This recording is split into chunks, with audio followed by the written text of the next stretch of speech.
ایک اور ذاکر شیعہ کہتا ہے کہ اللہ عز و جل نے اپنے تقدیری امور کے جتنے فیصلے ہیں، ذرا اس غلو پہ غور کرنا، اس بنیادی سبب پہ غور کرنا، اللہ عز و جل کے تقدیری امور کے جتنے فیصلے ہیں وہ فیصلے پہلے حسین پر اترتے ہیں، پھر حسین کے گھر سے آگے جاتے ہیں۔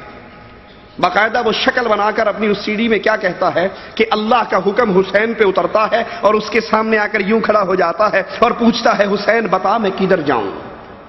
امام حسین کی زیارت مطلقہ میں سرکار کی زری کے سامنے کھڑے ہو کے یہ کہنا پڑتا ہے کہ اے اکبر کے بابا میں گواہی دے رہا ہوں، اراؤدۃ الرب فی مقادیر امورہ تہبط الیکم وتصدر من بیوتکم، کہ اللہ کی تقدیری معاملات کے جتنے ارادے ہیں وہ پہلے تم پہ نازل ہوتے ہیں، پھر تمہارے گھر سے صادر ہوتے ہیں۔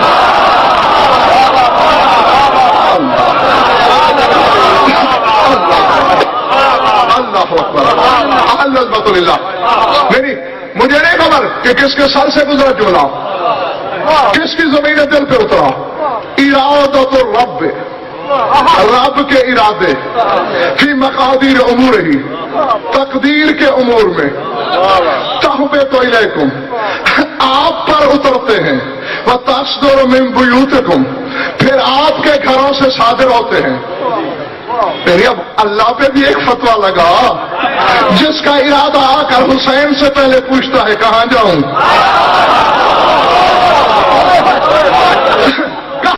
انا للہ و انا الیہ راجعون۔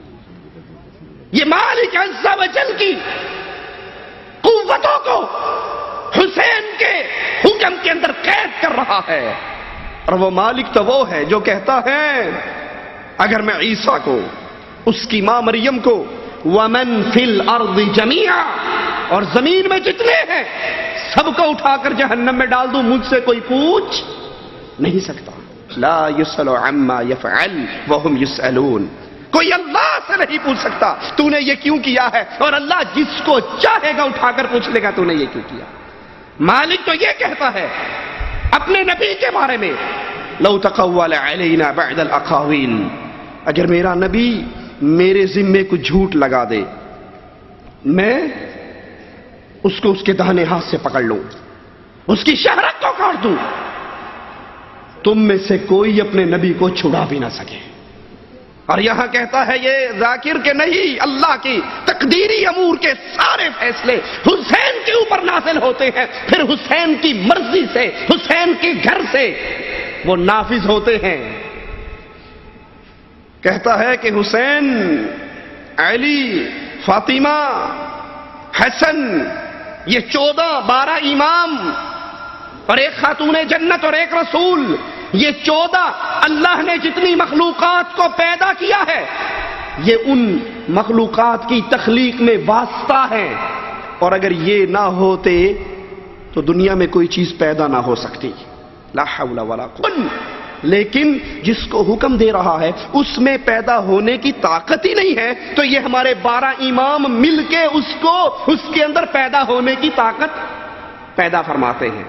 اللہ کہتا ہے کن ہو جا، وہ نہیں ہو سکتا جب تک یہ 12 مل کر اس کے اندر پیدا ہونے کی قوتیں پیدا نہ فرما دے۔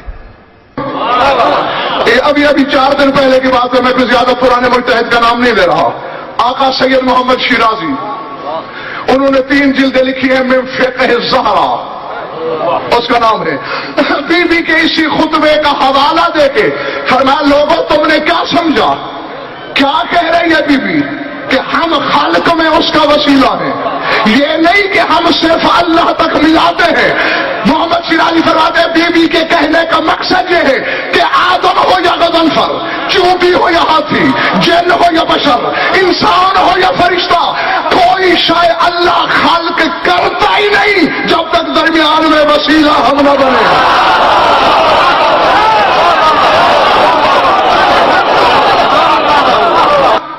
اب میں نے اتنا بڑے مجتہد کے حوالے سے ایک بات کی، اب میں تمہیں تھوڑی سی سمجھانے کی کوشش کرتا ہوں۔ یہ تو سید محمد شیرازی کے فکر ہے کہ کوئی شے خالق ہو نہیں سکتی جب تک یہ 14 درمیان میں وسیلہ نہ بنے۔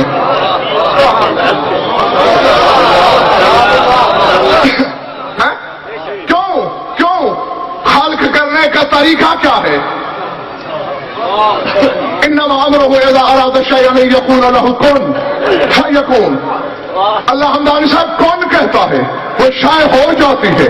اب جسے کہا جا رہا ہے کہ ہو جا اس میں ہونے کی صلاحیت تو ہو.